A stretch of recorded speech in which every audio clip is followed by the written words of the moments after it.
Esta semana hay un día feriado que es el viernes. Imagínense si es que hubieran puesto feriado hoy día, mañana y pasado también por la vacunación. Hubiéramos estado refritos con una semana sin clases. Bueno, entonces vamos a hablar, como mencioné, del sistema osteomuscular que se va desarrollando. Bueno, en general todo se desarrolla paralelamente, pero estos los unimos porque siempre van a estar más unidos entre ellos, ¿no? El origen del sistema muscular es el mesodermo paraxialo-somítico, justamente en esa división que ya habíamos visto de dermátomo, miótomo y esclerótomo. Y específicamente el miótomo toma parte muy importante en el desarrollo de la musculatura, fundamentalmente esquelética. Luego ya habíamos visto también la musculatura craneofacial, con esta musculatura esquelética que se desarrolla a partir de los arcos faringios en relación a la formación de los músculos, tanto de la expresión como de la masticación, asociadas al primer y el segundo arco faríngeo, y a los otros arcos faringios Doctora, también. perdón por interrumpir. No vamos a hacer conferencia nosotros, ¿no? Ya les he colgado la clase grabada la semana pasada. ¿No la han visto? Muchas gracias, doctora. Yo les he colgado la clase, les he puesto las diapositivas y la clase grabada. Definitivamente recuperar las clases en esta situación es bien complicada, por mí y por ustedes. Entonces lo que estoy optando es la clase que hago con los demás. Si es que es feriado, lamentablemente ustedes están en unos días tan complicados como es el lunes, que varias veces, varias fechas no han habido clases, ¿no? Entonces, ha sido feriado, que ha sido la vacunación, que ha sido lo otro, aquello. Y el 18, por ejemplo, es día de la Facultad de Medicina. Espero que no se suspendan las clases, que también es lunes, cae el lunes, ¿no? Entonces, lo que yo estoy haciendo es grabar la clase, por ejemplo, la de mañana. Yo se las colgaba inmediatamente, tanto para las de la sección D como para ustedes. En realidad, la explicación es la misma, no hay ninguna variación respecto a una o la otra, ¿no? Por eso es que ustedes, aunque no hagan la clase conmigo, tienen que escucharla, tienen que verla para que estén avanzando exactamente igual que el resto de sus compañeros. Bueno, entonces me refería a la musculatura craneofacial, donde habíamos explicado que las células de la cresta neural se desplazaban y migraban para desarrollarse perfectamente bien dentro de ellas y diferenciarse en musculatura esquelética. El resto de la musculatura del cuerpo tiene un origen también en los miótomos, y en relación a la musculatura de las extremidades están también incluidas tanto los miótomos como el mesodermo somatopleórico, que en este punto tiene esa capacidad de diferenciación en tejido muscular esquelético. Asimismo, cuando hablamos del sistema muscular, no solamente nos vamos a referir al esquelético, sino también a la musculatura lisa que envuelve todo el tubo digestivo externamente en esa musculatura circular interna, longitudinal externa, que se forma a partir del mesodermo esplanopleórico. Asimismo, quiero mencionar que la musculatura de todos los vasos sanguíneos, en todo nuestro cuerpo, que es musculatura lisa la que envuelve, pese a que el mesodermo esplanopleórico es aquella porción de tejido que va fundamentalmente voy a bajar este timbre, que va a formar la musculatura lisa, el esplanopleórico. Sin embargo, sabemos que todos los vasos sanguíneos que circulan en todo nuestro cuerpo, esa musculatura es musculatura lisa. Entonces, el mesodermo somatopleórico tiene el potencial de diferenciación en musculatura lisa para formar el revestimiento muscular de todos los vasos sanguíneos que se encuentren en el resto del cuerpo.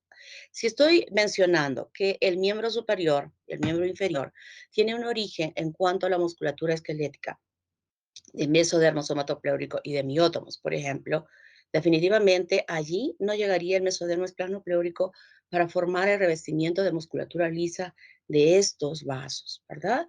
Entonces, este mesodermo somatopleórico, por órdenes moleculares, tiene la capacidad de diferenciarse en musculatura lisa para envolver estos vasos. Igual que en el cerebro, sabemos que hay una gran circulación de arterias y de venas de mediano calibre y que obviamente, o incluso de calibres más pequeños, pero que tienen musculatura lisa en su entorno. Entonces, esta musculatura obviamente no ha llegado a células esplanopleóricas a poder diferenciarse en este tipo de musculatura. Es células mesodérmicas que tienen esta capacidad de diferenciación en la formación de estos vasos, de esta musculatura de los vasos. Entonces,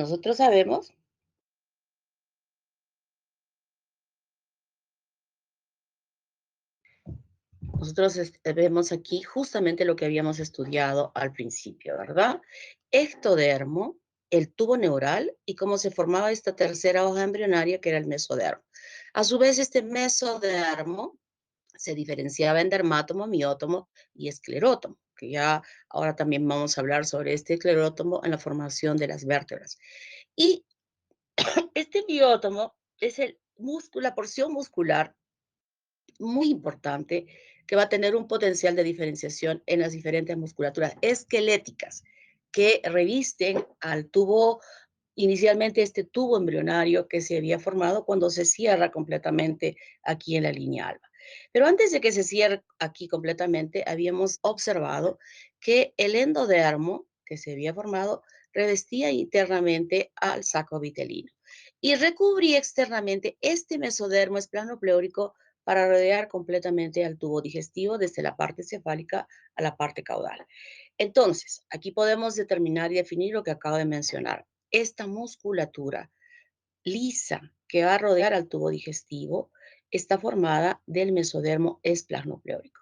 Y esta parte de los biótomos es el mesodermo somatopleórico que va a participar sobre todo en los miembros, pero la musculatura proveniente de estos miótomos será quien se extienda aquí para formar todos los músculos de la pared torácica y la pared abdominal. O sea, muy importante este miótomo que lo habíamos visto como una estructura pequeñita cuando visualizamos incluso en las prácticas, pero será responsable de la formación de este tejido. Ratifico lo que mencioné. Sabemos que los vasos sanguíneos tienen un revestimiento de musculatura lisa, dependiendo en mayor grosor o menor en cuanto a arterias y venas. Esa musculatura lisa no proviene de aquí. Es el mesodermo somatopleórico que también se extiende a lo largo de todos los tejidos en esta pared porque va a formar justamente el tejido conectivo que reviste y los músculos van a estar, ustedes saben por anatomía que no solamente es piel, músculo y hueso, ¿verdad? Bueno, ideal para estar súper delgaditos, pero cuando estamos gorditos, además, hay un tejido conectivo que está formado a partir del mesodermo somatopleórico que se diferencia aún en el tejido adiposo que encontramos aquí. O sea, ese tejido no se forma del miótomo. El miótomo simplemente se va a diferenciar en la capa muscular que reviste todo el tórax y el abdomen, en este punto que estamos estudiando. Entonces, este miótomo, que mencioné que es muy importante, se divide en dos porciones, una musculatura epimérica y una musculatura hipomérica. La musculatura epimérica va a formar los músculos extensores de la columna vertebral. Y la porción de la musculatura hipomérica en esta división se extiende hacia aquí adelante y formarán los músculos flexores. Los otros son extensores y estos van a formar músculos flexores que se extienden hacia la parte anterior. Fíjense, esta es la pared donde inicialmente se había cerrado con el mesodermo somatopleórico y en él se va extendiendo estas células de estos miótomos que se habían formado aquí y que se habían fraccionado en hipómeros y epímeros, músculos flexores que se extienden hacia aquí adelante. Y no solamente vienen hacia acá, sino también se van a venir por acá para formar en diferentes partes de la columna, a nivel torácico, abdominal, en esos músculos que tienen la capacidad de flexionar la columna vertebral, ¿verdad? Eso ya lo han estudiado ustedes, el psoas, por ejemplo, que es una extensión de esta musculatura que se va a ubicar aquí por delante de los cuerpos vertebrales. A su vez, esta musculatura hipomérica se va a dividir en tres bandas importantes. Fíjense, son hojas musculares externas, intermedias e internas. Y se extienden hasta la parte anterior, donde a su vez se desprende. Inicialmente era como esto, y cuando llegó acá adelante, una parte de esta musculatura hipomérica como que se separa y se viene aquí adelante. Pero unida por fascias, ¿no? Como ya la conocemos. Entonces, cuando ha sucedido esto, ahora este fragmento se divide en estas tres hojas musculares que están superpuestas y que forman desde la parte superior hasta la parte caudal todo el revestimiento a nivel torácico y abdominal. Otra cosa importante que podemos ya estar observando aquí es esta inervación. Una inervación que va a acompañar a toda esta musculatura, que es una inervación motora, así como también habrá una inervación de sensibilidad que estamos viendo en ese punto. Provenientes, en el caso de esta inervación motora, de esta rama anterior, para formar luego con las ramificaciones que vienen, que van de afuera hacia la parte central, y formar aquí un nervio mixto que luego estarán estas ramas periféricas haciendo contacto con el ganglio raquídeo para luego ingresar por el asta posterior a la médula espinal para llevar la información que estamos hablando sobre sensibilidad. Pero en este momento nos interesa muchísimo esta parte motora que viene del asta anterior y que inerva a todos estos haces musculares justamente para cumplir esa función de contracción y relajación que tiene la musculatura esquelética. Bueno, no quiero decir que la lisa no la tenga, pero este es un control que nosotros ejercemos sobre esta musculatura conscientemente. Es verdad, la musculatura esquelética nosotros conscientemente podemos hacer que se contraiga o que se relaje. Claro, que hay un tono muscular independiente de las órdenes que nosotros hacemos, que también eso ustedes ya lo han estudiado en fisiología y en neuroanatomía. Entonces, los derivados de los hipómeros a nivel del cuello y el tórax, estoy hablando de cuello y tórax, ¿eh? Porque las musculaturas de la cara ya sabemos que se han formado a partir de las células de la cresta neural que se han ubicado dentro de los arcos faringeos y ya los hemos estudiado. Pero ya en esta parte del cuello sí van a haber músculos anteriores y laterales, los músculos del esternocleidomastoideo, que nosotros lo tenemos acá adelante, vienen de los somitas occipitales. Esos somitas que habíamos visto que se formaban a lo largo del tubo neural en esta diferenciación del mesodermo somatopleórico, perdón, del mesodermo somítico, en realidad del mesodermo que está pegadito al tubo neural, y habíamos visto que se dividía en miótomo, dermátomo, miótomo y esclerótomo. Ese somita se extiende desde la parte occipital hacia la parte caudal. Y aquellos correspondientes a la parte occipital son los que se van a diferenciar en estos músculos anteriores y laterales del cuello que provienen de este somita y que obviamente se derivan del mesodermo, de este mesodermo que está más superior, ¿no? En la formación de estos somitas. Luego, a nivel del cuello, estas hojas musculares se van a fusionar para formar lo que va a ser el escaleno y los músculos prevertebrales.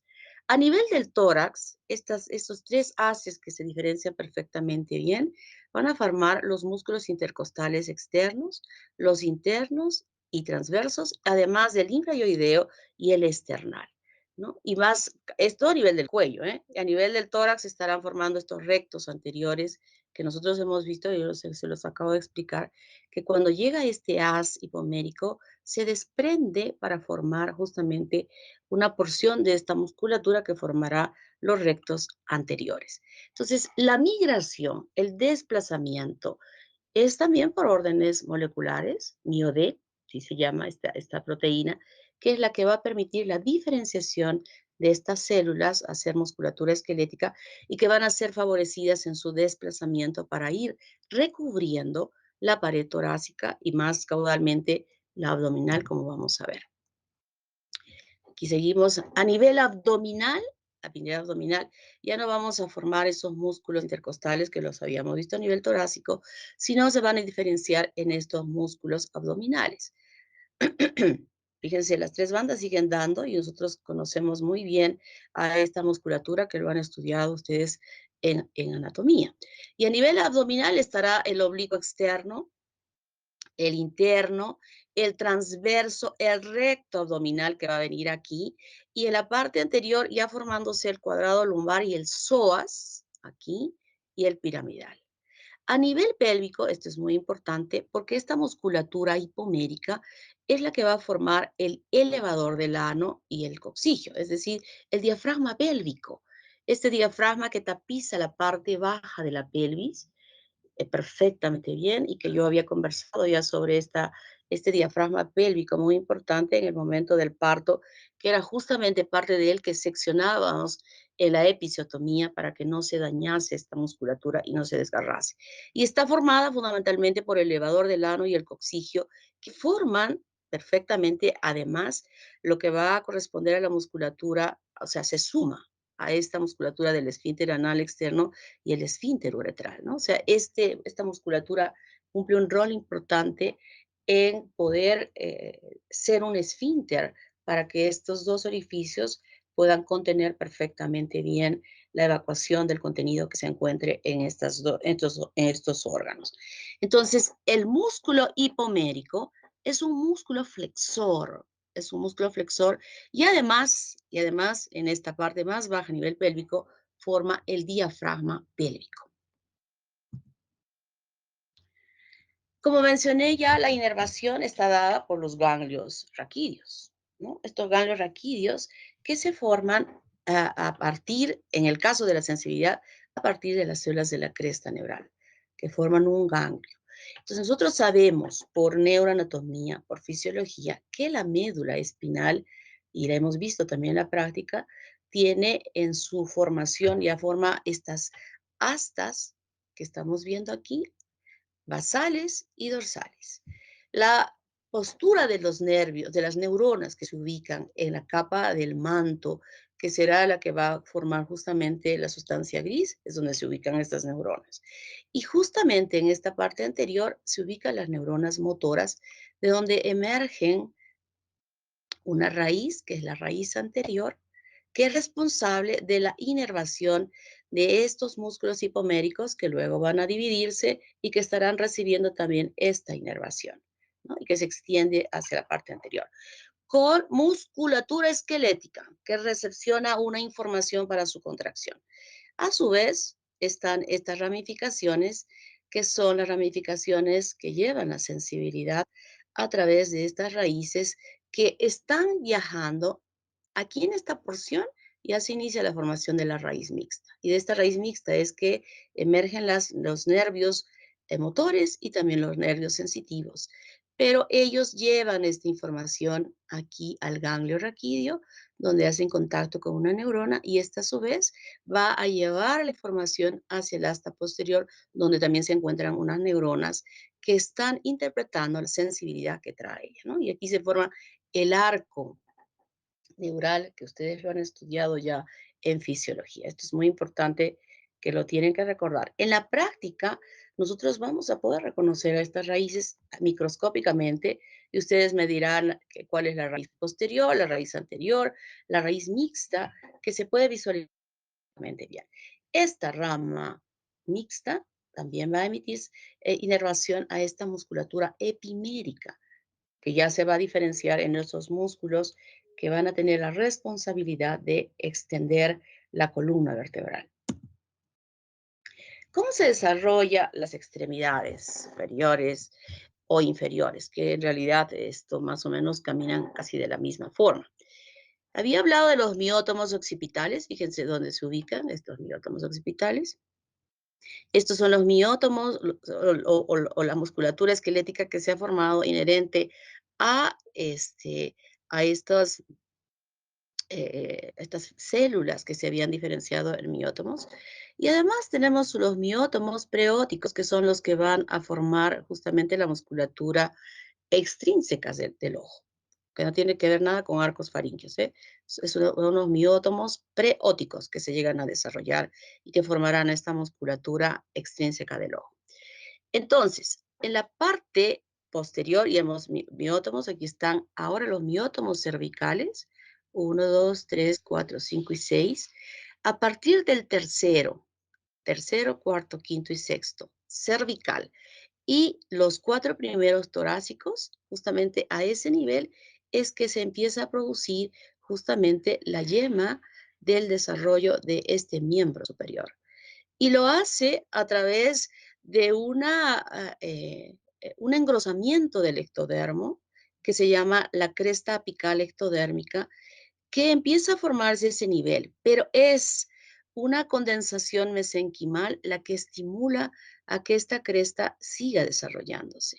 Se va desarrollando y va extendiéndose, desprendiéndose músculos, células musculares, que luego van a crecer paralelas allá a este desarrollo de la estructura ósea que se forma a partir del mesodermo somatopleórico. O sea, las células mesodérmicas somatopleóricas van a diferenciarse para que puedan formar la estructura ósea de los miembros superiores y de los miembros inferiores.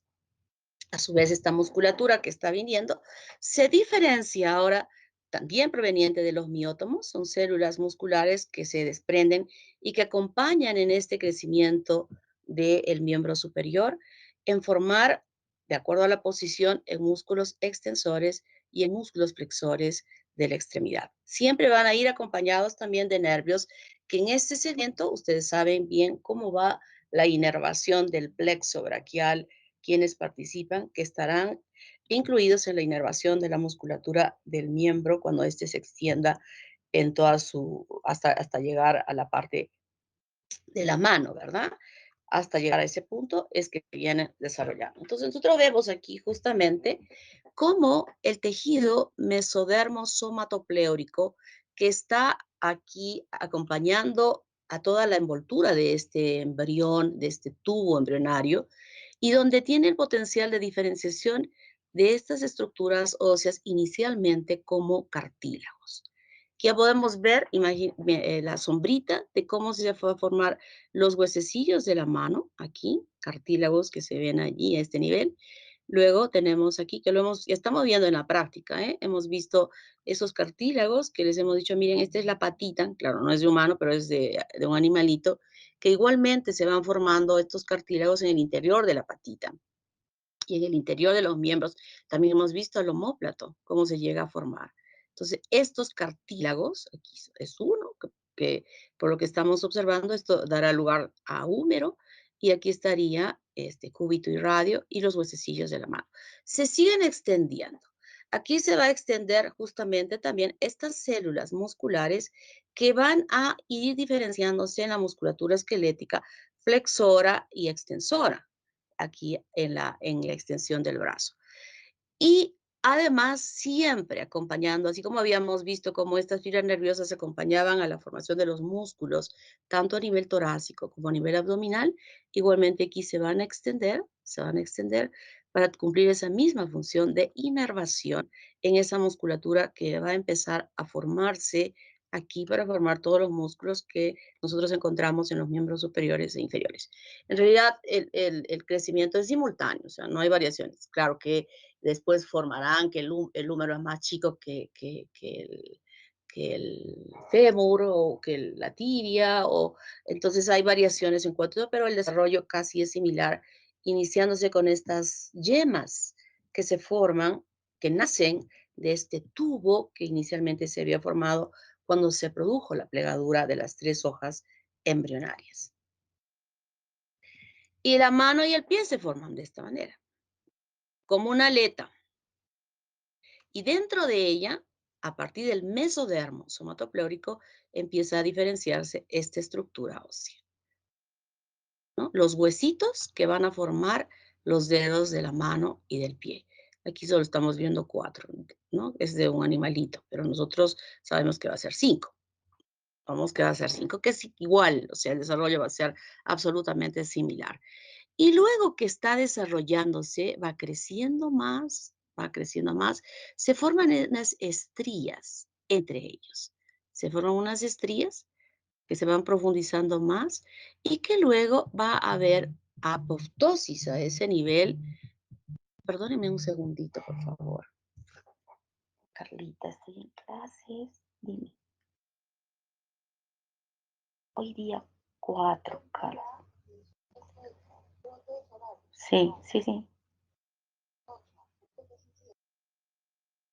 Carla, perdóname, Carlita. Yo no voy por ciencia de la salud. Voy por tutoría universitaria. Tengo que estar en las 3 reuniones.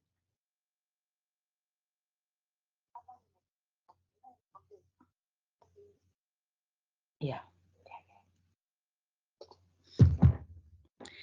Bueno, entonces, luego se van a producir estas muertes, diríamos, celulares para permitir la separación de los dedos. Creo que en algún momento les dije, no es que de ello aquí crezcan los dedos, no, o sea, de esta yema que en la parte más distal de su desarrollo crezcan así, no. No, en el espesor de esta yema, como esta aletita que se forma, empieza a desarrollarse internamente estos huesitos, que luego estarán recubiertos por los músculos, todo lo que ustedes han estudiado en anatomía y han visualizado. Pero hay luego esta separación donde permite ya la individualización de los dedos, ¿no?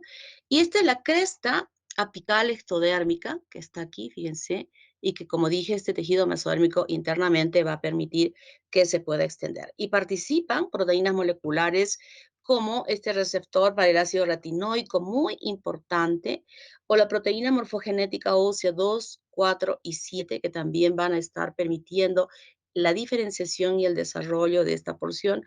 Y es la proteína MSX1 la que tiene la participación en realizar la apoptosis, para que se separen los dedos, tanto de la mano como de los pies.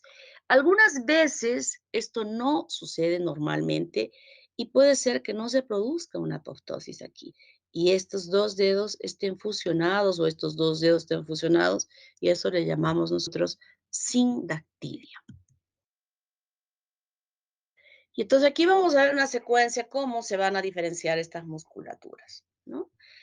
Aquí están los músculos provenientes de los arcos faringeos, este era también de un miótomo, y luego está todos los miótomos, ese mesodermo somítico que se está observando y que lo hemos visto como daditos inicialmente, pero ahora ya no nos interesa la parte correspondiente al dermátomo ni el esclerótomo, sino solo la parte que corresponde al miótomo. Y luego esos daditos van desarrollándose y diferenciándose en estos músculos importantes extensores hacia atrás y los flexores hacia adelante y que se extienden además hacia la parte anterior, tanto a nivel torácico como abdominal, y que se van incluyendo también dentro del desarrollo de estos miembros superiores, así como los inferiores. Haces musculares que van creciendo, creciendo, creciendo, creciendo y diferenciándose para formar los diferentes músculos que recubren la estructura ósea que también se está desarrollando internamente, ¿no? Eso lo vamos a ver luego en la parte de la estructura ósea. Y vemos cómo se empiezan a diferenciar, miren, los haces van diferenciando. Todo lo que está pintado de rojo son los musculitos que van creciendo. Y esto es, lo voy a repetir, no es que luego que se formó todo que está dentro empieza a crecer. Todo lo que se está produciendo es simultáneo, o sea, simultáneamente todo va desarrollándose. Acuérdense que a la octava semana de desarrollo, terminando la octava, ya ese embrioncito debe estar completo con toda la estructura, diríamos, completa en relación a ya, aunque sea un pequeño haz, pero ya está ahí. Lo que después va a suceder en la etapa fetal es que estos van a crecer, van a multiplicarse un poquito más, van a diferenciarse mejor y multiplicarse y crecer, pero las bases para ello ya han culminado. Digamos que las celulitas que van a dar origen están ya puestas en las áreas determinadas para que, como dije, la etapa fetal es simplemente crecimiento y maduración. Pero hasta ese punto ya todos esos músculos deben estar presentes, ya deben estar presentes. Si hasta la octava semana, por ejemplo, no se desplazaron los músculos que iban a formar la pared abdominal, simplemente no habrá desarrollo de esa musculatura y estará el tejido celular subcutáneo más la piel recubriendo sola ya en forma directa las asas intestinales que se han desarrollado internamente. O sea, hay una ausencia de esa musculatura que tiene el abdomen de batracio, como del sapo, blandito que se desparrama y claramente pues se nota que allí no hay músculo, ¿no? No ha llegado a desarrollarse la musculatura.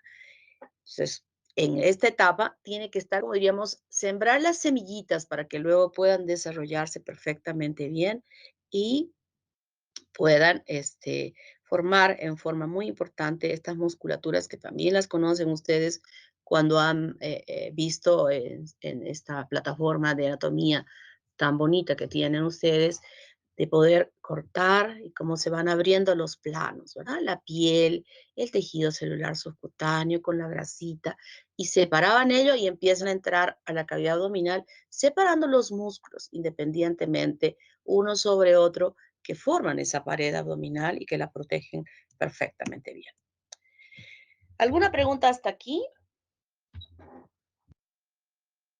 Y podría agregar también que la musculatura del mesodermo se diferencia del mesodermo a musculatura esquelética, que cumple las mismas funciones de contracción, pero ya conocemos nosotros que tiene una forma diferente. Y esta musculatura proviene del mesodermo esplanopleurico, que tiene una diferenciación especial en su formación. Sistema óseo.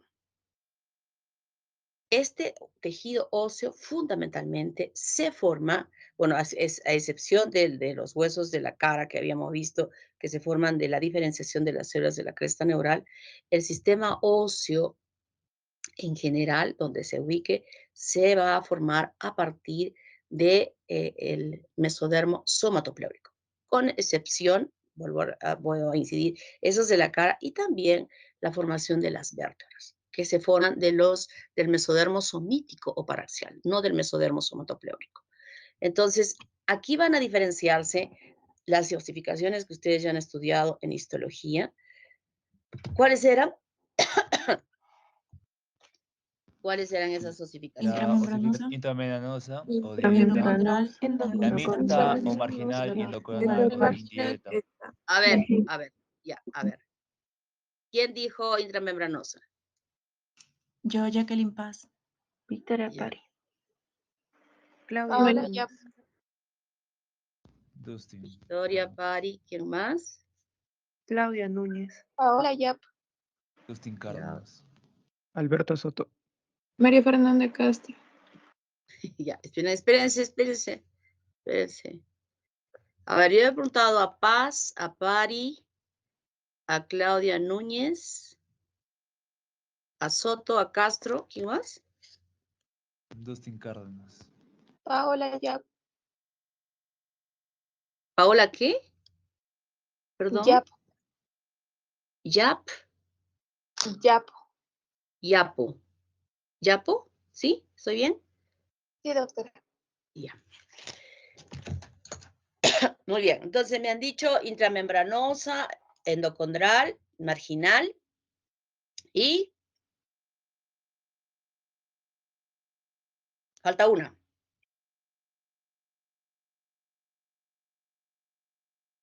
Falta una osificación. La ¿Quién me- directa, doctora. ¿Qué? La directa. No, directa Intramembranosa. o intramembranosa. Es lo mismo. Directa o intramembranosa es lo mismo. Indirecta o endocondral significa lo mismo. Marginal y Mixta. Mixta. mixta es la marginal. Mixta es la marginal, porque ahí están metidos tanto el cartílago como la osificación intramembranosa. A ver, ¿quién me dice? Piensen. Entonces, vamos a hablar ahora de este sistema óseo, que son diferentes huesos que conforman la estructura de nuestro cuerpo y cada uno tendrá diferente tipo de osificación. En primera instancia, existe un tejido conectivo que proviene del mesodermo somatopleórico, o del mesodermo específicamente, ¿verdad? Cuando yo hablaba que esas células del mesodermo, cuando se separaban y se iban desplazando de la línea primitiva, iban por todo lado. Después de que se habían ido por todo lado, recién se organizaba mejor para formar el mesodermo somítico paraxial, el mesodermo intermedio y el mesodermo lateral. Pero antes de ello ya se habían metido por todo lugar y se habían desplazado incluso hasta la parte más cefálica, ubicándose entre el ectodermo y el tubo neural, ¿verdad? Entonces, por ejemplo, en ese lugar forma este mesodermo, estas células mesenquimales o mesodérmicas, forman un tejido conectivo. Y dentro de ellas, este tejido conectivo se empieza a organizar y a diferenciarse. Primero en un mesénquima flojo, laxo, y estas células mesenquimatosas provenientes del mesodermo ahora empiezan a condensarse y a organizarse. Y dentro de estas células, algunas que estuvieron por ahí se van a diferenciar para formar fibras de colágeno. Inicialmente, fibras de colágeno. Y luego, algunas de esas células, ya molecularmente ordenadas, empiezan a formarse o a transformarse en osteoblastos. O sea, esas fibras de colágeno producidas por los fibroblastos, pero algunas de las células que quedan atrapadas dentro de esta cantidad de fibras de colágeno que se van produciendo, ahora se diferencian en osteoblastos. Y ya hemos estudiado en histología que esa palabrita de blasto significa que es una célula que da origen a, ¿verdad? Y en el caso del hueso, le llamamos osteoblastos, que serán responsables de la producción de una sustancia osteoide que ya está organizando una formación ósea que luego va a empezar a poder, esta sustancia que va produciendo, que es la sustancia osteoide, se empieza a calcificar. Y de esa manera va cayendo atrapada dentro de esta sustancia estas células que ya no pueden dividirse y se convierten en los osteocitos.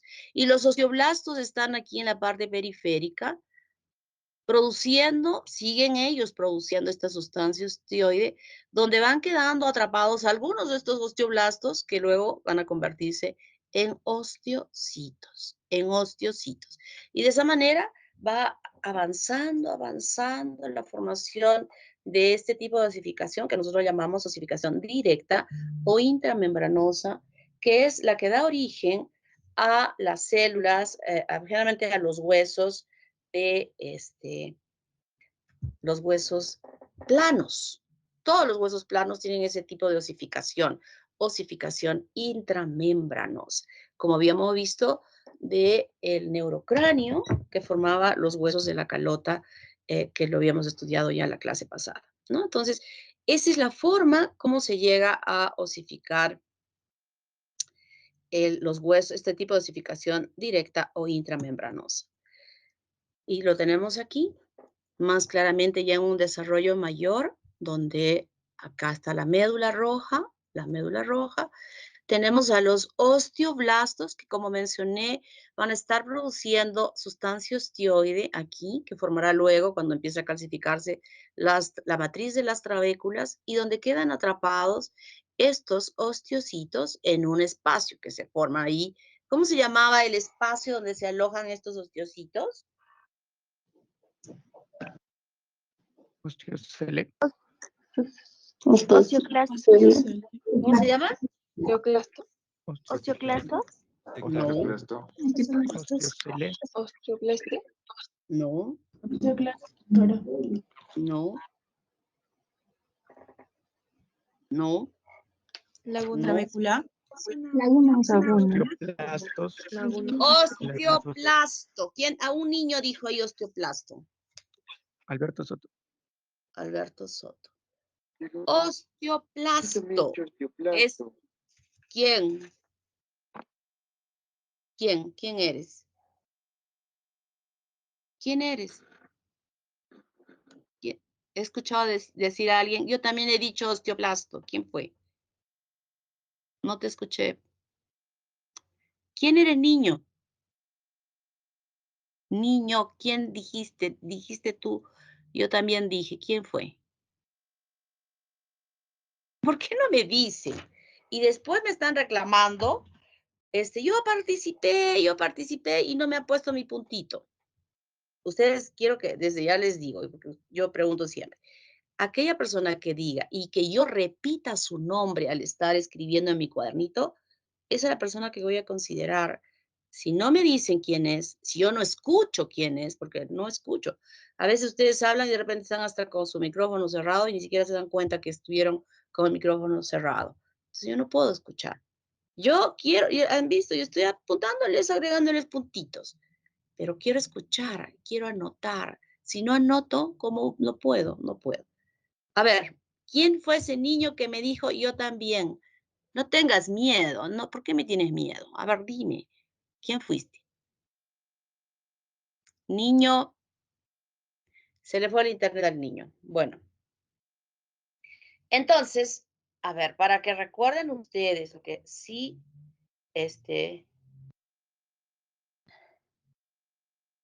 para que ustedes recuerden. Hay un osteoblasto que da origen a las células de los osteocitos, los cuales quedan atrapados en unos espacios que se llaman osteoplastos, con P, osteoplastos. Y ahora ustedes están viendo aquí osteoclastos, ¿Qué hace el osteoclasto? Se encarga de la Reabsorción ósea. reabsorción ósea. La A reabsorción ver, ósea. ¿quiénes son? Quiero la barriga. Resorción. Bellido. Paz, María Poma. José. No, pero si me dicen todos al mismo tiempo, no puedo escuchar. Carrillo. Barriga. ¿Quién? Ramos González. A ver, otra vez. Una por una. Segarra. Ángela Bellido Segarra. González. Paz, Ramos Poma. Cueva. Cueva. Flor Rodríguez. Bellido González. Alberto Soto. Ramos Cueva. A ver, ya, no. A ver, voy a repetir. Barriga, Segarra. ¿Qué Segarra? No, Barriga Castro. González. Bellido González. Bellido, ¿ves? No escucho. Cueva.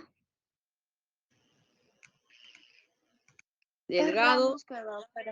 Ramos ¿Qué? Cueva. No Cueva. Ramos. Delgado. Doctora Cueva. Segarra Chilo. Doctora, ¿Es otra? Ramos Cueva, no Cueva. Sí, sí.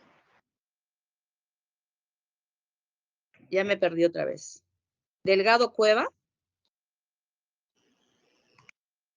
Ramos Cueva, doctora. Ramos. Ella. Rodríguez Bejarano, doctor. Pari Delgado, doctora. Paz, Poma, doctora. Cárdenas Perlacio. Gracias, doctora. Silva González. Ya no sean vivos, ¿ah? Yo no he escuchado a tantos. Y ahí nomás me quedo. Silva González. No escuché más. Bueno, entonces eso lo saben ustedes de histología.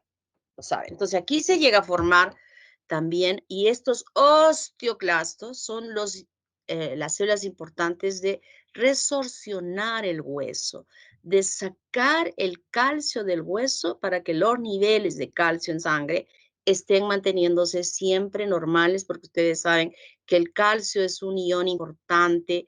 ¿Para qué?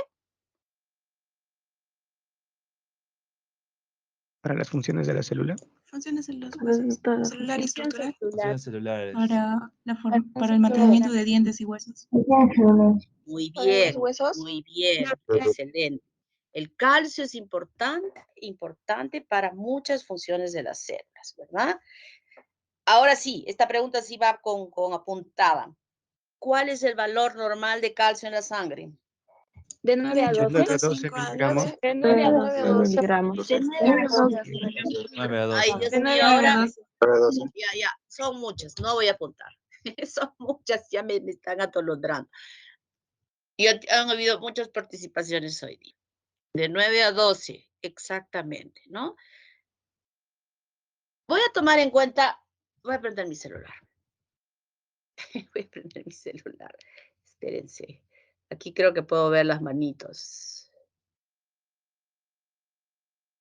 Embriología, unirse, agregar dispositivo. A ver. Voy a tomar a los dos primeros que vea levantando su manito, a eso les voy a poner. Jacqueline, todavía no he preguntado y ya están levantando la manito. ¿Cómo es eso? A ver, pregunta. Ya me olvidé que iba a preguntar. Bueno, ya me olvidé, ahorita voy a recordar.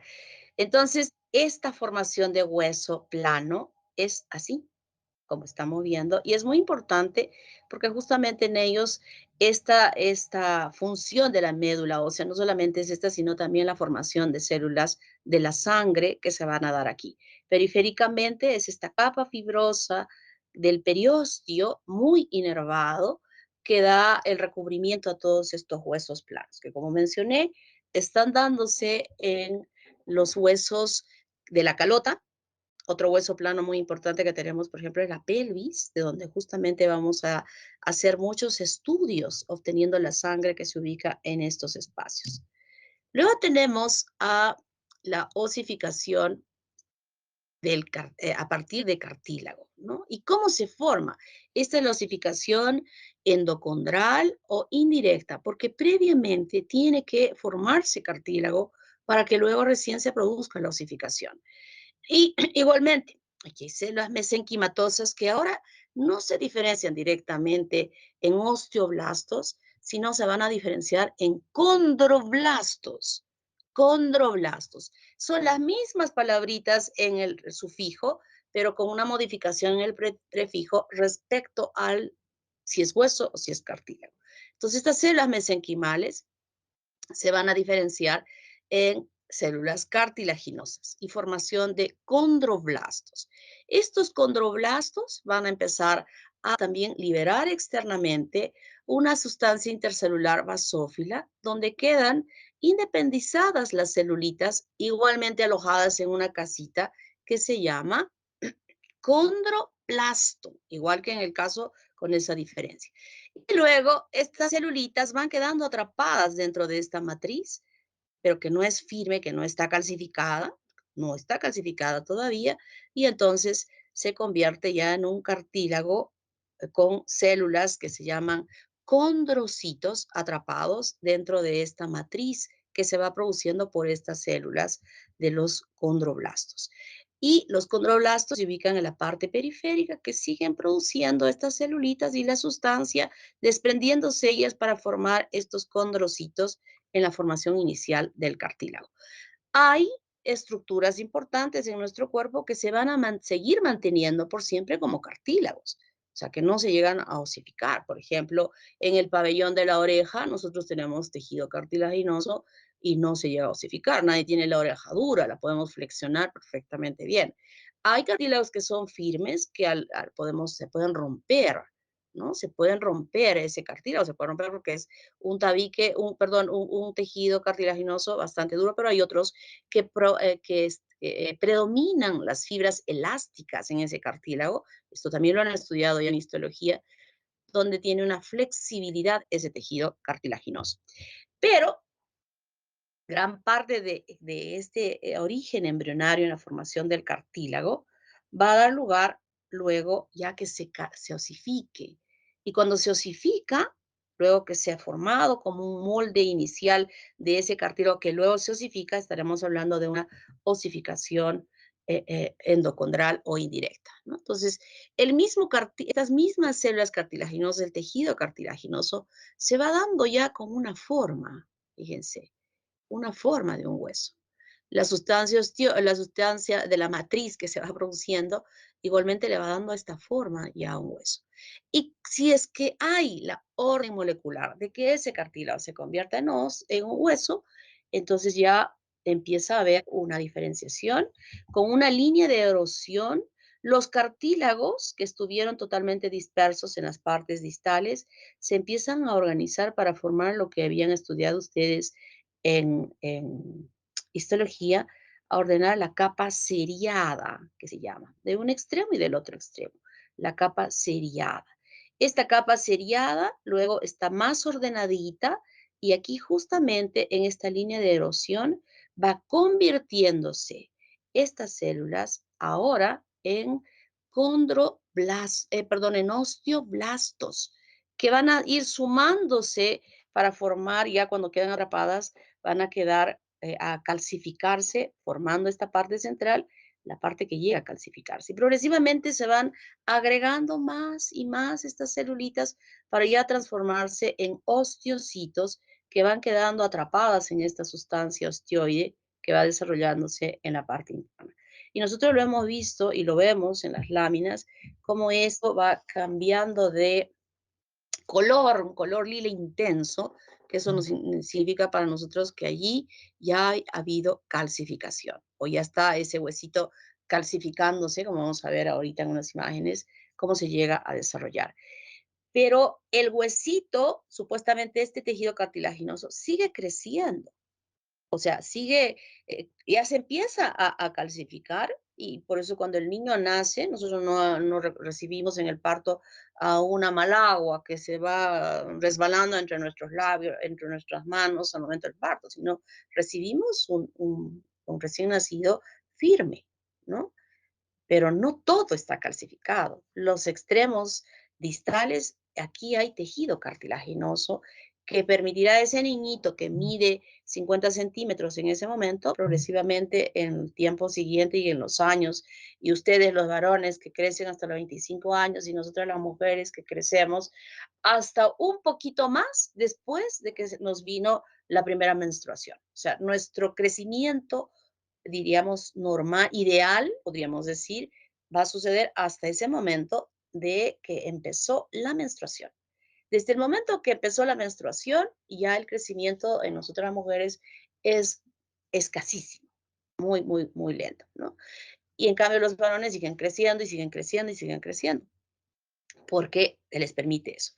Entonces, nosotros aquí en esta parte evaluamos al cartílago de crecimiento para determinar si ese chico o que tiene 10 años, que está pequeñito, o que tiene 11 años, varoncito, ¿no? Y la mamá, los papás dicen, está muy chiquito, ¿por qué no crece, mijito? El varón siempre, hay un momento en el crecimiento del varón y de la mujer que es mayor el de la mujer que del varón, ¿no? Eso se ve a veces entre los primos, ¿no? Yo, por ejemplo, yo tengo un primo que ahora le llego acá al cuello y que él me lleva unos días de nacimiento, creo que son 9 días que nos llevamos, el mayor que yo, y yo pues en un tiempo era mucho más grande que él, ¿no? Y todavía yo me reía de él, le decía chato, le decía enano, yo fastidiándolo. Pero llegó un momento en que de pronto él pasó y pasó y pasó y siguió creciendo y ahora él me mira pues de arriba para abajo. Ese es un momento de crecimiento que nosotros ya con la menstruación se detiene ese crecimiento y en los varones ellos pueden seguir creciendo. Claro, hay más, cuando yo digo que crecen hasta los 25 es como el mayor tiempo de crecimiento y desarrollo es más o menos hasta los 20, 21 años. O sea, hasta ahí crecen. Y después ya es como cuando crecen un poco más, como cuando nosotros crecemos después de la menstruación, ¿no? Pueden ser unos cuantos centímetros más. En la mayoría de los casos, generalmente, esto no es absoluto. Ustedes por ahí pueden estar diciendo, están pensando, dicen, no, yo después de menstruar crecí 10 centímetros, pero eso no es lo común. Lo común es que crezcan 3, 4 centímetros, no más, después de que se produjo la menstruación. Entonces, aquí lo primero que va a suceder es la formación de tejido cartilaginoso que luego empieza a osificarse en esta parte central, es donde se osifica, y también aquí, en los extremos. Y va quedando un cartílago, que es este, que nosotros, como les decía, le llamamos el tejido, el cartílago de crecimiento. Esto es muy importante. Ese chico que la mamá preocupadísima puede ir al médico y le dice, no está creciendo mi hijo, lo que nosotros le vamos a pedir es una radiografía de la muñeca de ese chico para observar esto y hay ya parámetros de medida. ¿Cuánto mide esto y cuánto de acuerdo a esta medida que se toma en la radiografía todavía puede crecer ese muchacho? ¿No? Si es que es el chico, definitivamente le vamos a decir, señora, este chico tiene para crecer 15 centímetros más, o sea, va a ser altísimo, no se preocupe. Entonces ya le damos la tranquilidad a la señora. Pero cuando es el caso de una niña, de una mujercita, que está en el salón, están todas grandotas y ella está chiquitita, entonces también es una preocupación por parte de los padres que suceda que sea chiquitita, ¿no? Entonces, igualmente se le mide esta dimensión que tiene todavía de la placa epifisiaria o cartílago de crecimiento y también se la va a evaluar a la niña se pregunta si ya menstrua, y si no menstrua, vamos a evaluarle el pezón. O sea, si le hace debajo del pezón, vamos a evaluar con los dedos. Si es que debajo de él hay como una monedita, una plaquita dura que está puesta ahí, ¿no? Debajo. Se ve como una roncha gigante que casi ocupa todo el tamaño de la areola y que es durita y que la niña puede decir que le duele o que tal vez incluso pueda ir antes, por ese dolor que la mamá se ha preocupado, porque la niña dice, me duele aquí, y la mamá le toca y le toca, es como un tumorcito, entonces eso le preocupa y lleva a la niña a la consulta. El médico evalúa esto, dice, no, está el engrosamiento del pezón, por debajo del pezón del tejido, es un indicio que 2 años después del inicio de ese crecimiento, de este nódulo mamario, se va a producir la menstruación. Entonces, cuando la mamá va por la consulta de que está chiquita la niña, entonces el médico evalúa ello y no encuentra nada. O sea, no hay ningún botoncito ahí, un botón mamario, no existe. Entonces, y le mide que tiene una buena dimensión y dice, señora, no se preocupe, porque todavía no está iniciando el desarrollo de la mama y todavía tiene, desde que inicie ese desarrollo, desde que inicie, tiene 2 años para crecer. Ya le vamos a dar vitaminas, vamos a hacer una serie de indicaciones que se debe dar, que son, por ejemplo, que la niña debe dormir temprano. O el niño también, ¿eh? Esto es para ambos cuando dice preocupación. Ese niño debe dormir a las 9 de la noche, hacer sus tareas temprano y a esa hora debe dormir, porque la hormona del crecimiento se dispara cuando el niño está dormido y más o menos profundamente dormido y más o menos a las 12, 1 de la mañana. Después ya no hay más producción de hormona o hay muy poca. Entonces se debe obligar a ese niño que duerma. También se le administra, se le dice que tome zinc, y hay otro tipo de medicaciones, pero se puede llegar hasta el punto de usar hormona del crecimiento. Hasta hace algunos años el hablar de hormona del crecimiento para propiciar el crecimiento era totalmente imposible, ¿no? Porque sabemos que la hormona del crecimiento puede ocasionar el desarrollo de neoplasias, de células que estén puestas allí. Si es que hay antecedentes, entonces no se debe usar. Si es que hay antecedentes de cáncer en la familia, definitivamente esa niña no puede usar esto, ¿no? Entonces, pero si no, sí, hoy en día ya se ha quitado como diríamos, eh, eh, ese conocimiento, ese pensamiento que no se debe usar, que definitivamente antes sí se usaba. Pero ahora ya no, ahora sí, ahora ya puede usarse sin ningún problema el uso de esta hormona de crecimiento, obviamente con muchos controles y controles y controles para que las personas, ¿qué situaciones pueden suceder? Puede haber, propiciar, por ejemplo, una diabetes, que es peligrosísimo esto. Entonces hay control permanente de, eh, hay control de sangre para evaluar cómo va la glucosa en la sangre y de esa manera poder evitar que suceda esto, ¿no? Pero ahora sí ya se puede usar y yo he visto casos de chiquitas pequeñitas que todavía no habían menstruado, pero eran súper pequeñitas, que medían, había una chiquita que era súper, súper chiquitita y con el uso de la hormona del crecimiento creció, pero ahora es normal, hasta alcanzar un tamaño normal. Pero lo importante es que tengamos nosotros que haya este cartílago. Si no existe este cartílago, ¿qué sucedería si no existe cartílago del crecimiento y le damos hormona del crecimiento? Dejemos la parte del cáncer. Acromegalia. Muy bien, ¿quién eres? Victoria Pari. Muy bien, Victoria. Exactamente, ¿no? Que se puede producir una acromegalia, que es el crecimiento ya no de estructura ósea, sino de partes blandas, donde no hay cartílago de crecimiento, sino esto puede provocar esta situación que es bastante grave y que generalmente se produce cuando hay una tumoración en la glándula hipófisis.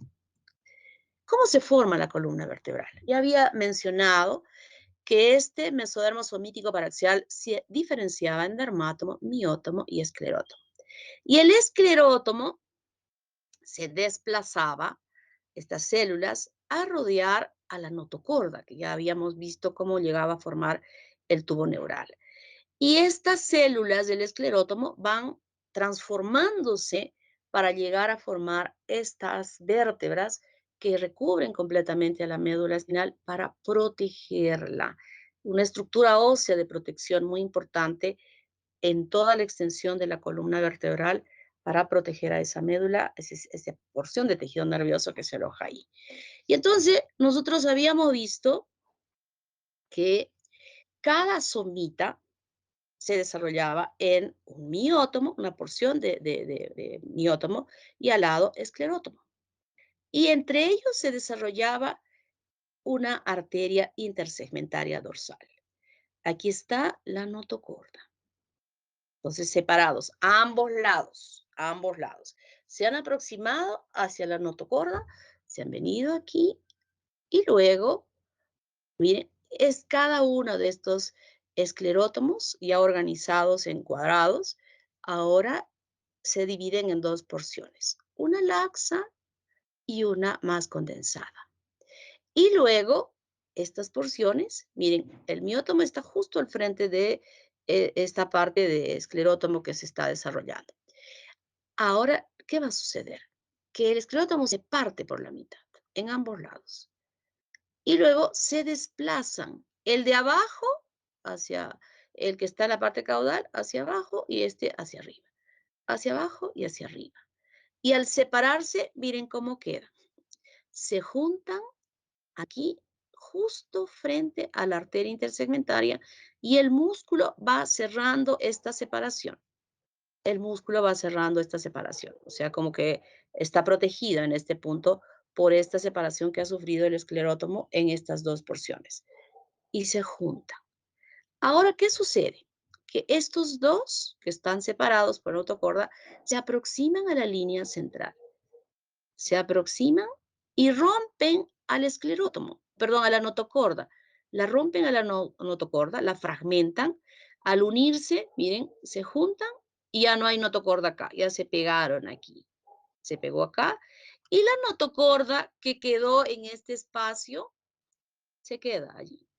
Igual que hay otro pedazo de notocorda y aquí hay otro pedazo de notocorda. Las arterias intersegmentarias van quedando, fíjense, frente a ya la unión de la formación. Cuando se juntan estas cuatro porciones, 1, 2, 3, 4, se va a formar el cuerpo de la vértebra. Los músculos que estuvieron separaditos, ahora que se han formado allí, van a unirse en las partes centrales del cuerpo de cada vértebra que se está llegando a desarrollar.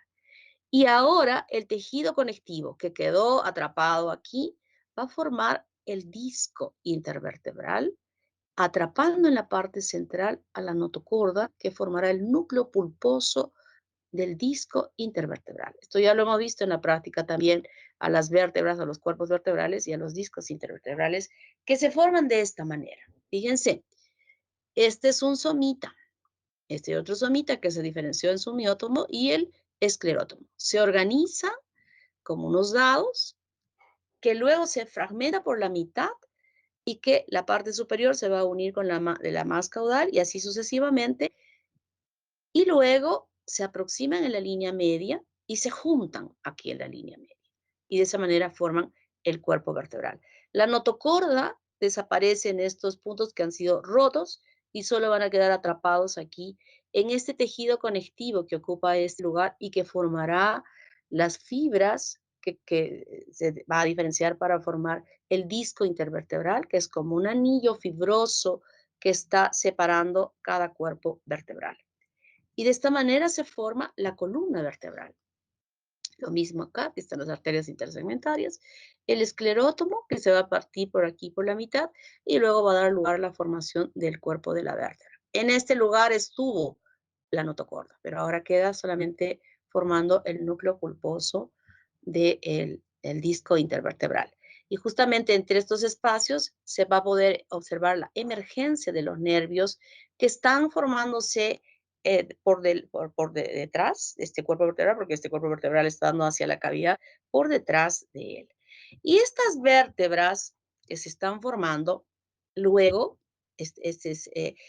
emiten unas extensiones para formar lo que van a ser los arcos neurales, que están de este lado y que están de este otro lado, y que se juntan atrás para formar la apófisis espinosa. Y de estos mismos empiezan a extenderse unas partes de tejido de cartílago, que formarán la extensión posterior de lo que va a ser la costilla, que está insertada en las apófisis transversas, que está aquí. Y se van extendiendo para formar justamente, pero ojo, solo esta parte que está aquí es la que se forma de el esclerótomo. Esto de aquí ya no. Desde acá, claro que se van a unir, obviamente, ya se forma del mesodermo somatopleórico. Del mesodermo somatopleórico. Y entonces en la formación de estas vértebras en forma definitiva, por ejemplo, en la base del occipital van a participar O4 y C1, el esclerótomo. En el 1, C1 y C2, estos son los esclerótomos, ¿eh? Y así sucesivamente hasta la parte caudal. Y de esa manera se forman las vértebras que protegerán a la médula espinal que se aloja internamente. Pues aquí estaban estos miembros que habíamos visto, fíjense cómo se ven las aletitas chiquititas. Inicialmente primero aparece la del miembro superior, luego del inferior, como ya habíamos visto, y que estaban dadas por este ectodermo que forma la cresta ectodérmica apical, la CEA, y por detrás este tejido mesodérmico subyacente que es quien estimula el crecimiento en una visión real. Miren cómo se ve esta cresta. Este ectodermo de la cresta apical ectodérmica, y este es el mesodermo que va a estimular el crecimiento de ese miembro superior e inferior. Y vemos cómo en el miembro superior este tejido del mesodermo somatopleórico es quien formará estos cartílagos. Inicialmente se forman los cartílagos y que luego van a sufrir una osificación endocondral ya para formar en forma definitiva la estructura ósea de estos huesos que conforman el miembro superior. Cómo van creciendo y cómo finalmente se separan para que se individualicen los dedos de la mano. No solamente podría ser que suceda que nazcan fusionados, sin dactilia, sino que también podría ser que no crezcan dedos, que solo aparezcan con 3, o que pudiera ser que más bien nazcan con un dedo más. Fíjense, puede haber diferentes situaciones frente a este desarrollo. He hablado de los músculos, de que puede haber ausencia de los músculos, como en este caso también en lo relacionado a hueso, puede faltar hueso, puede adicionarse y obviamente desarrollar, o como en el caso de este, un dedo más, o puede haber ausencia de huesos, como vamos a ver en los diferentes casos clínicos más adelante. ¿Cómo se desarrolla el esternón? Se forma cartílagos, unos mazos de tejido mesenquimal que se diferencian en cartílagos en 4 centros, 1, 2, 3 y 4. Estos son que se condensan y están por delante de las costillas. Y luego estas dos se van a unir aquí en la parte media, como estamos viendo acá, y estas ya se juntaron también en la parte superior para formar justamente el manubrio, y luego empiezan a unirse como un cierre, que se debe cerrar aquí abajo en la apófisis sifoides. Pero algunas veces no sucede esto, no se cierra y puede haber una extrofia cardíaca, es decir, que al no cerrarse se evidencia el crecimiento o el corazón dentro de esta cavidad que a veces está incluso saliendo hacia la superficie, ¿no? Entonces es bien complicado porque se tiene que hacer unas cirugías especiales, hacer injertos, poner placas, porque las costillas y el esternón es un armazón que protege a órganos nobles como son el pulmón y el corazón. Entonces, esta exposición del corazón cubierto solamente con algo de músculo y piel, definitivamente es un riesgo para que a cualquier accidente no puede tener una vida normal ese niño, y cuanto más prontamente pueda hacerse una cirugía de protección, podrá integrarse mejor ese pequeño, ¿no? Niños que no pueden ni siquiera recibir un abrazo. Ya se pueden imaginar Los niños que siempre están pegándose a su mamá para ser abrazados no pueden hacerlo porque su corazón está ahí puestecito externamente, sintiéndose debajo de la piel. Y en esta osificación se va a ir dando progresivamente, se va dando en forma simultánea, ¿no? Los cartílagos ya están formaditos, ya están, y ahora empiezan a osificarse. Esa justamente osificación en ciertas partes, que va a alcanzarse en la mayoría de partes, quedando cartílagos en los extremos, que sigan permitiendo el crecimiento de ese hueso, es que se va a ir dando. Por eso es que el niño al nacer, como mencioné, no es una malagua que salga así toda sin forma o sin tono, ¿no? Sino es una estructura ósea que, como habíamos visto a nivel de la calota, iba a seguir permitiéndose el crecimiento. Todavía no había consolidación de las cisuras, que progresivamente cuando nazca va a hacerse progresivamente, ¿verdad? Igual sucede con el resto de huesitos que están en todo nuestro cuerpo, costillas, aquí el maxilar inferior por osificación intramembranosa alrededor de un molde cartilaginoso, y los huesitos de la cara que ya los habíamos estudiado, y los huesos de la calota que empiezan a formarse por osificación intramembranosa, mientras que estos están formándose por osificación endocondral. ¿Qué malformaciones podemos ver en relación a ello? Ausencia, amelia, focomelia. ¿Cuándo le llamamos focomelia? Cuando el miembro es pequeñito, pero en la parte distal existen deditos, manitos, o sea, hay focomelia. Y meromelia, ojo, amelia, ausencia, focomelia y meromelia es cuando este miembro que es chiquitito y está en un muñón, donde no hay ninguna expresión de que pudiera haber habido algunos deditos o alguna manito chiquita a este lugar. Esas son las diferencias entre amelia, focomelia y meromelia. Meromelia es un muñón. No hay nada, no hay esto. Simplemente es un miembro acortadísimo que pueda estar teniendo el niño al nacer. Puede ser que haya una unión en el desarrollo. Llamamos los niños sirinoides.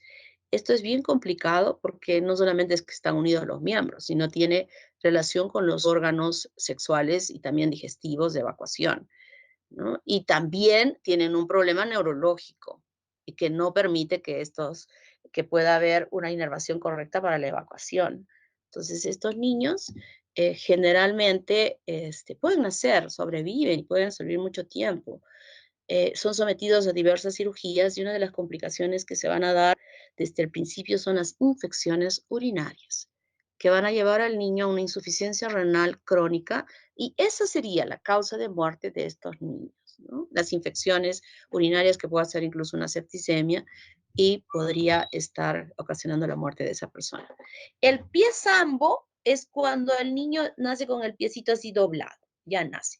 ¿Cuándo generalmente puede verse esto? Yo había mencionado en unas clases anteriores que el contenido de líquido amniótico en esa cavidad era muy importante para el desarrollo de los miembros, de la cara, que no esté presionada por un contenido menor de líquido amniótico.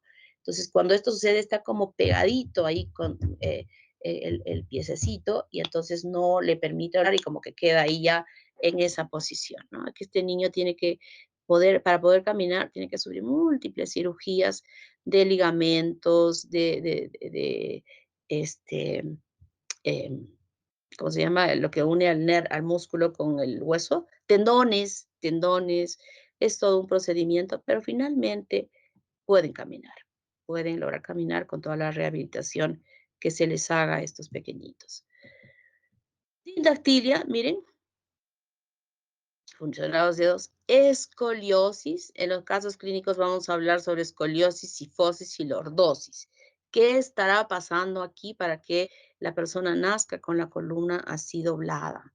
Y en estas tres situaciones, lordosis, cifosis o escoliosis. Sindactilia, miren, esta persona ya ha sido operada, ¿ven? Miren cómo están sus manitos, los 4 dedos fusionados.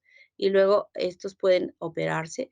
Los huesos están ahí. Claro que aquí hay que operar correctamente para no dañar. ¿De qué sirve que esté con los dedos separados si es que no tiene funcionabilidad, ¿no? Entonces, el cirujano de mano es un experto el conocer la anatomía perfecta de todo esto, que mantiene perfectamente la irrigación y la inervación para que todo funcione normalmente, ¿no? Miren cómo nacen los pequeñitos con estos problemas. Polidactilia. Y hay un dedito de más. Braquidactilia. Manos pequeñitas, sin dactilia. Miren cómo nacen sus deditos unidos. Y eso se puede operar, pero como dije, la cirugía de mano es una especialidad que más que la forma estética misma, se preocupa de ver la funcionabilidad de esa mano. Nuestra mano es un órgano tan importante que lo que más se necesita es que se deje funcionando a ese órgano. En relación a el mal desarrollo de la calota, que se acompaña generalmente de un mal cierre del tubo neural a nivel cefálico. Aquí no hay cerebro. No hay cerebro y tampoco hay huesos, ¿no? Generalmente estos niños nacen casi inmediatamente después de nacer. La tortícolis congénita no se nace con esto. Se produce al momento de nacer por una mala atención del parto, que se rompe se rompe las fibras musculares del esternocleidomastoideo, que luego se va a fibrosar y con la fibrosis queda la carita doblada para un lado. Entonces hay que evaluar bien a ese niño y hacer las correcciones inmediatas de recuperación para que no quede en ese músculo en una posición fibrosada de que le impida la movilidad. Es como cuando los jugadores tienen estos desgarros musculares, ¿no? Y después de que hacen el tratamiento pueden seguir jugando, y lo mismo. Lo que pasa es que a veces no se dan cuenta, el niño llora, este niño lloró y llora y llora, y no se dan cuenta que hayan podido provocar un daño allí donde incluso se ve un hematoma. Pero como las cabecitas son tan pegadas al cuello, al hombro, a veces no se distingue ni siquiera el moretón, el hematoma que se ha producido ahí. Pero si se examina bien, entonces uno puede desde el inicio hacer el tratamiento para evitar que se quede así en forma definitiva. La espina bífida es cuando no se cierra la columna, las apófisis, los arcos neurales no se han cerrado para formar luego la apófisis sifoides y permite que se observe. Aquí vemos muchas patologías asociadas con esta espina bífida, que lo vamos a ver también ya en la siguiente clase. Y la condroplasia, ¿no? Este niñito que no crece, que aquí hay un problema en relación al crecimiento ya de un trastorno genético que puede ser hereditario, como también puede no ser hereditario. Hay niños achondroplásicos que nacen de padres absolutamente normales y que en el estudio genético de la familia, tanto por el lado paterno como materno, no existe ningún niño, ¿no? Pero se puede dar una mutación en el desarrollo que se pueda traducir con esta acondroplasia, que tiene características muy peculiares y que también lo vamos a discutir en los casos